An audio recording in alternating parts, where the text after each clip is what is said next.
Sveiki, Delfi žiūrovai. Su jumis sveikinasi laida Verslo požiūris ir aš žurnalistė Vytautė Merkytė. Pirmasis užsienio investuotojas į Lietuvą įžengė dar 1993 metais. Tai tabako produktų gamintoja Philip Morris. Šiek tiek konteksto apie įmonę. Šiuo metu Philip Morris dirba 554 darbuotojai, o vidutinis atlyginimas Liepos mėnesio duomenimis ant popieriaus siekia 4141 eurą. Remiantis investuotojų forumo duomenimis, ši įmonė per pastaruosius 10 metų į biudžetą įnešė šiek tiek daugiau nei 2 milijardus eurų. Kaip per pastaruosius 31 metus, kai Lietuvoje veikia šią įmonę, pasikeitė mūsų šalis ir kaip mes šiandien atrodome užsienio investuotojams, apie tai šiandien kalbame su Philip Morris International, tarptautinio bendradarbiavimo ir komunikacijos viceprezidentu Tommaso Di Giovann. Hello. Hello. We're very glad to have you here, and my first question would be, is this your first time in Lithuania? Yes, it's my first time, and I have to say, yesterday I took a bit of time to wander around the city and go for a run around the river, and I have to say it's really beautiful. You are very high up in the company, and I was wondering what one does have to do to get such a position. So what was your road? So my road was actually pretty convoluted in the sense that I worked in several countries around the world. I worked in Italy, in France, in New York for Latin America. And then I pioneered communications around smoke-free products in Lausanne. So in my case, I would say learn as much as you can about different facets of the business and different geographies so that you can actually then manage a broader scope. That's probably what made my career. And then I have to say languages, understanding culture really made a difference because every time I went somewhere, I kind of integrated, I understood the culture, and now I can really work at a global scale. Is it easy as a European to work in an American company? Look, in a way, yes, but of course it takes a bit of adaptation. Cultures are different, and you need to understand the culture and live with it. I'm Italian origin, and clearly American culture is slightly different. But look, as I traveled a lot and as I lived a lot through the company, I think I got too acquainted with that way of working. I'm also very result-oriented, so I think that helped. So Philip Morris was the very first foreign investor in Lithuania, and as far as I know, this investment happened in 1993. And Lithuania was the very first Baltic country that you invested in. Why was Lithuania chosen before Latvia and Estonia? Look, I think there's one fact that's very interesting about Lithuania, is that in the years prior to 1970, the country really grew very fast, above average. Then there was a bit of a slowdown between 70 and, let's say, 90. But clearly the potential was there. And that's one of the reasons why we decided to choose the country, because we saw this amazing potential, the agility, the workforce, the willingness to go beyond that we noticed in Lithuania, and that path of growth were clearly indicators that the country could be among the best in terms of embracing this new economic freedom. And I think we were right. Because I think the growth of the country since, I would say, the Constitution, 92-93, really showed that I think our choice was the right one. And with the growth of the country came the growth of our company in Lithuania. But surely there were some risks because we were a country that left the Soviet Union. We were very fresh and there were many unknowns. So what were the major risks that you saw? Look, clearly, whenever you invest in a country that comes out of a difficult period of time, there is uncertainty. There is uncertainty, and it needs to be taken into account. The risk would have been, for instance, that the geopolitical situation couldn't be as stable. Every company looks for stability besides the idea that the investments can give a big return. But again, I think in our case, it really worked. I mean, if you think about the past 30 years of our company in Lithuania, we've invested over 400 million in the country in terms of mostly manufacturing, I would say, but not only manufacturing. And the taxes we paid are over 4 billion. But importantly, over 5 billion is the benefit that we generated. So the return on investment, I would say, is every euro invested in the country gave 13 euros in return. And I honestly don't think you can get much better than that in terms of return on investment. So I think the choice was right. So in Klaipėdoje, there is a manufacturing facility. Yes. And it was the very first in the Baltic states. And obviously, again, we just left the Soviet Union, and there was a different mentality when it came to workers. Do you have any inclination what the management back then had to do in the manufacturing facilities to make sure, you know, that the atmosphere was the way that Americans were used to and not the Soviet Lithuanians were used to? Look, I wasn't there at the time, so I can't comment on the details, but what I can tell you is that there's been a lot of work done to make sure that the culture match was there between the two cultures. But again, from what I heard from the colleagues who were there at the time, the working culture of Lithuanian colleagues was already very inclined to change. There was this dynamism of coming out of a darker time that was really open to change, open to foreign investment. I mean, let's not forget that Lithuania immediately adopted better relationships with the dollar, that rapidly entered into the Eurozone, then adopted the euro. I mean, this openness to the kind of traditional Western values has always been there, and that's what we've appreciated. And if you look at the country now, this is a startup nation. I mean, 3 unicorns in the country says a lot about the culture of the country. Yeah. We can say that it's one unicorn per 1 million people. Perfect. A bit less, because we don't have 3 million people living 2.8, I believe. But when it comes to investments, foreign investments, is Lithuania a better choice than Latvia and Estonia, or is it difficult to say? Look, it's hard to say, but honestly, we did invest more in Lithuania because we think the climate here is very, very favorable to investment. We made a clear choice. We've invested in the 3 countries because we think the region is very profitable, but obviously we believe that Lithuania is key for that. I mean, if you think about it, our factory in Klaipėdoje produces for Asia, produces for duty-free in Europe, and 98% basically of what we produce is exported. So clearly this is a favorable place for investment. That's why we invested a lot. Are there ways when it comes to foreign investments, not talking just about PMI, but in general when a foreign investment comes to the country, are there some cases where Lithuania should step up and do something better? Maybe when it comes to, I don't know, starting a business or getting licenses and so on, or just in general the atmosphere? Look, in general, I think Lithuania is doing a great job to attract investments. There's no doubt about it. And we mentioned before the fact, I mean, if you take all the indexes that are available worldwide, they all clearly show that this is a place where it's easy to do business. The freedom of business is very high. You're always ranked as a country between the 8th and the 15th position, depending on the rating. And I think that clearly says there's a lot that is done to attract investments. Now, there's been a little kind of going backwards in Europe in general on investments, with EY says -4% last year, and Lithuania a bit more, but because of transitional issues. I'm sure that will resume as soon as this situation in the neighboring countries is resolved. Since you mentioned our neighboring countries, obviously there is this huge war in Ukraine, and it's a national security threat to many countries in the region, not only Lithuania, but Poland, Latvia, Estonia as well, Romania.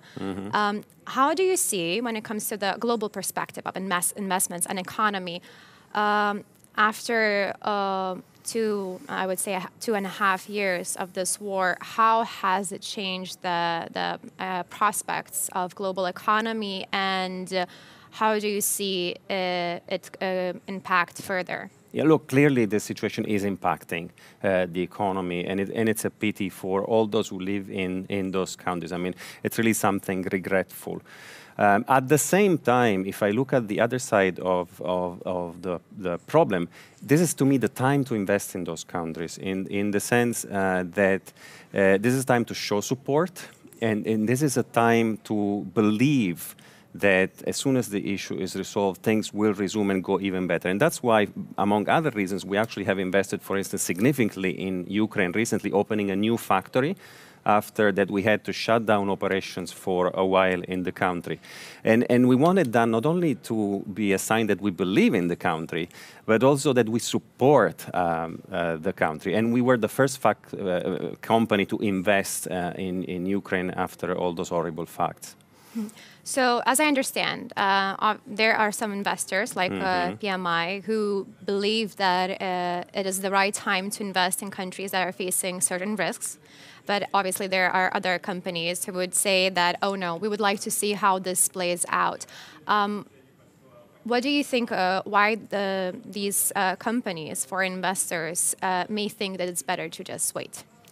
Look, I understand that there's fears that the situation shows instability, and that's probably why they're afraid of investing. I mean, I can't tell you on their behalf. In our case, though, we decided to go beyond that because we actually do believe in those countries. We do believe that it's time to invest, and that's why we invested. So I don't want to comment on behalf of others, although I do understand the fear.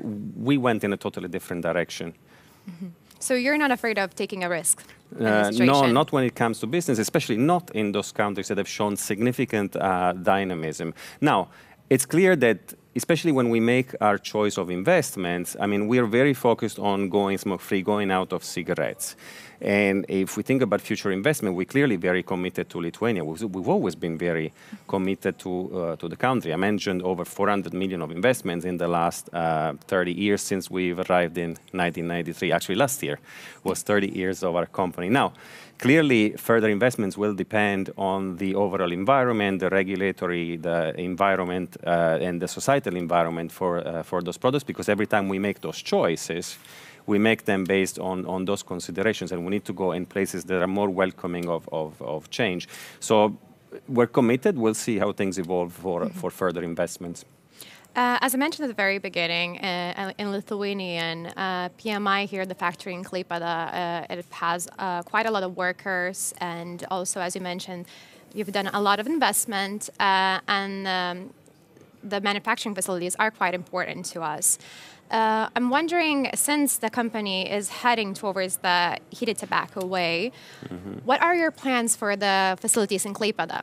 Well, look, we've been investing a lot in this facility. Right now, we have 1,500 between direct and indirect jobs that we have created. Again, we've invested 400 million since 1993. For the future, what we will assess clearly is the overall portfolio of investments, particularly as we move towards smoke-free to the production of, for instance, the consumables of heated tobacco. And we will need to assess the evolution of the regulation. If the country welcomes those investments, of course, we will consider more, and there's no reason not to. So when you say if the country welcomes these investments, what do you mean? Well, it depends clearly on the regulatory environment for those products. It depends on the overall situation. For instance, is the country encouraging a transition, then clearly we will consider investing more. What do you mean when you say encourages transition?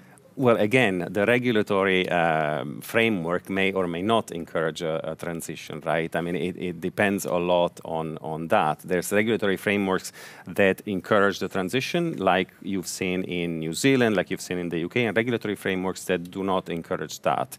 And I think now we're at the turning point where the country can decide either way, and we'll monitor that. Then going into more details would be probably premature. So let's go back to the investment topic and global economy. We talked about war in Ukraine. You talked about the way that PMI sees this and that you're investing. But obviously, it's not the only risk in the current world. We see that there is a possible escalation of war between Israel and Lebanon. What risks do you see there? And if the escalation continues, how do you think it's going to affect the economy? Look, clearly there is a risk that this affects the economy, particularly in that region, but not only in that region. And I think every company needs to take it into account. Now, I don't have a crystal ball to predict what's going to happen. All I can tell you is that as a company, we have contingency plans to make sure that there's continuity as much as possible, even in those difficult situations, exactly like we did in Ukraine. But again, these countries have a lot of oil, other resources that are important. And when the war started in Ukraine, we saw huge shifts in electric prices and gas, oil. Do you think that if the escalation continues, this is going to affect the economy in a similar way, or is it going to be felt even in a larger scale? Look, again, we're talking about hypothesis, right? So it's very difficult to predict what's going to happen in that case. I believe, though, that all governments around the world are ready with backup plans to make sure that they minimize the impact of that. Now, going into more details would be really speculative at this stage, and I would prefer not to do it. Again, as you mentioned, you don't have a crystal ball to tell us the future, but let's hope this does not escalate and affect us any further. COVID, it was a huge, it had a huge effect on the economy as well, and now some time has passed. There was this huge craze of people, companies hiring, the wages were really high and so on. As as an ambassador, a foreign investor in Lithuania, how do you see the long-term effects of COVID on the economy in general? Look, I think COVID hit the economy for a while, especially at the very beginning when the disease was kind of, I don't want to say unknown, but what a bit of a surprise to everyone, and societies had to adapt, right? That's when we went into making sure that people stayed at home, and the economy got a big slowdown. We had to close factories, for instance, or at least reduce the operations. So I think COVID, for a short period of time, had a significant impact on the economy. But then there was kind of a rebound. And societies managed to find a balance between protecting from health and moving forward. And I think actually now that rebound is pretty clear. I mean, if you look at the economy over the years that followed the big outbreak of COVID, there was a rebound. And I think over time that will stabilize personally. One thing, though, that's positive coming out of COVID is that I think most countries now have a better understanding of how to deal with those situations. So there's been kind of a growth in that sense. And I want to believe that if ever there's a situation like that, countries will be more prepared. Another big issue is the election in the U.S. Obviously, you work for an American company. There is a lot at stake for this company. Kamala Harris and Donald J. Trump. Is there a difference for businesses, not only in America, but in general, worldwide, if one or the other candidate is chosen by the people?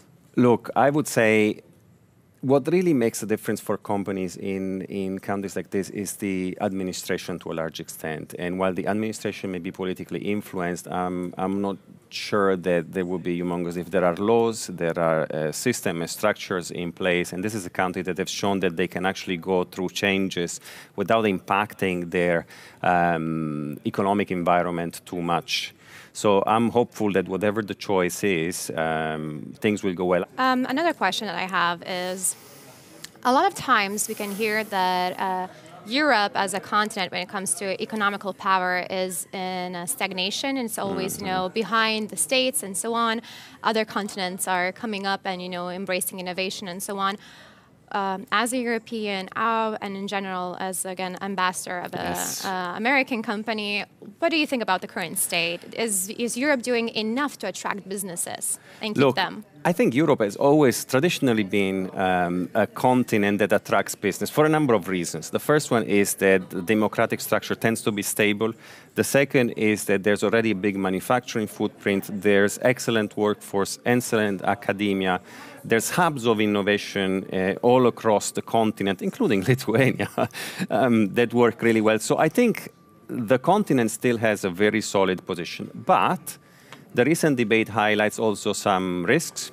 And for instance, there's a very nice analysis done by EY on the back of the reindustrialization plan for Europe that shows that more can possibly be done in a number of segments. If you think about manufacturing, there's areas of manufacture where particularly the influx from China seems to pose a threat, and more can be done there. Think about things like microchips or components that may be done more locally versus important, which creates a dependency.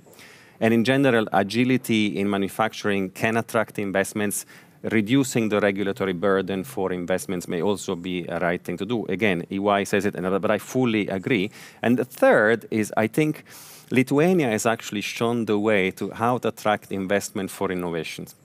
And Lithuania is not alone in Europe, but I think that model possibly can be used a bit more around Europe, because attracting innovation is really key. And I want to take, again, if I take our sector, for instance, clearly there's a framework in Europe that in 2014 was very pioneering for smoke-free products.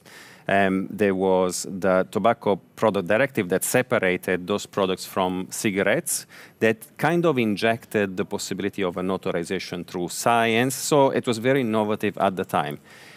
And it honestly encouraged companies to invest, and we're seeing change. Can more be done? Of course it can. There can be more incentive to invest into those, like we are seeing in some industries. Think about the European plan to move from traditional cars to electric cars, right? With clear milestones, clear collaboration between governments, manufacturers, and NGOs, society to achieve it. If that model was more widespread, clearly more investments would come. Mm-hmm. You mentioned that Lithuania has this model of attracting and innovations. And obviously, at the beginning, you mentioned that there is this mindset, climate that is good for businesses.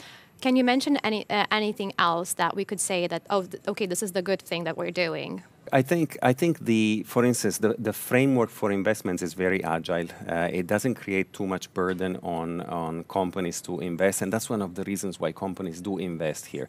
The other thing is continuing to work on, which something Lithuania did very well, on education, to make sure that people who come out of universities, of education in general, are very skilled and very agile to enter the workforce. And then I think there's this openness to foreign trade and interactions with other countries, again, through proper regulation, which, in my view, did make a difference. Those are some of the reasons why we've invested in Lithuania, for instance, but it's also reasons why you have so many foreign investors in the country. And last year, PMI had this very interesting, I would say, statement about saying that it is thinking about going into the pharmaceutical business. Can you elaborate a bit more about this? Yes. And is there a place for Lithuania in this, idea if it becomes a reality? So look, we're not exactly going into pharmaceutical business, but what happens is the following. As we invested to go smoke-free, we realized that we've hired a significant portion of the workforce that's made by scientists, engineers, and their staff. Now, these people clearly helped, and we're talking about 1,500 of these people who were needed for cigarettes. And they have expertise that goes beyond cigarettes, beyond tobacco, beyond nicotine. So clearly they are instrumental for us to go smoke-free, because they need to produce the evidence that our products are better, they need to help with product development. But they can do more. We can do more through them. So the idea is to become a company that does better in a number of fields. We're not going to go necessarily into building new molecules, to your point on pharmaceutical, which would be a pharmaceutical model, but we're thinking about improving the delivery of existing molecules. And I'll give you one example. There's molecules similar to aspirin, which are known because, among other benefits, they can declot blood vessels. When you take them via the mouth, it takes 25-30 minutes for it to be effective. If you could aerosolize it, well, that would take 30 seconds. And for certain people, that could save lives. Plus, it's much more effective as a way of delivery. So we bought a company called Otitopic that does exactly that, and we're working to apply the same principle to also other fields. It could be sleeping aids, it could be medicinal cannabis. I mean, we're looking at a number of options. Now, to be frank, it's still an incipient business. We're just starting, so it's difficult to see where and when it's going to go. For now, our investments are focused in the UK, in Denmark, and in the US, mostly as we develop, right, the concepts, the ideas, and we start testing some products on the markets. With time, we'll see where the investment goes. It's too early to say if Lithuania can play a role. Again, it depends on where this business goes precisely, and on the interactions we will have with the various parties in Lithuania. But honestly, it's far too early to say. So the last thing I want to emphasize, again, is just to make sure that we understand clearly. Currently, to this day, there is no decision made what will happen to the manufacturing facilities in Klaipėda. Is that correct? No. I mean, one fact is clear. The factory is there. It's important for us, so we have no plans to change that. Okay, let's be clear on that point. I think a question is with regards to future investments. As we continue to change our portfolio of manufacturing facilities, it's about investing more. The willingness is there. We will need to see whether all the conditions are met. But again, that's a separate discussion. As I understand, one of probably issues would be the excise tax. Look, again, it's a number of considerations. It's not only that, but clearly, I mean, excise tax is one of the elements of the mix because it facilitates a transition. For instance, recently there's been a process, a plan to reduce the differential between products that are very harmful like cigarettes and products that are better like heated tobacco products, to a point that now that's, by 2027, I understand it's going to be more or less half the difference you would find in the rest of Europe. This can stifle clearly the transition to a detriment of public health, but we also understand the importance, and we fully understand that the importance of securing budget for the defense system. I think a balance will need to be found there. So, thank you, Tommaso, for coming here. You're welcome. Su jumis buvo Verslo požiūris ir iki kitų susitikimų.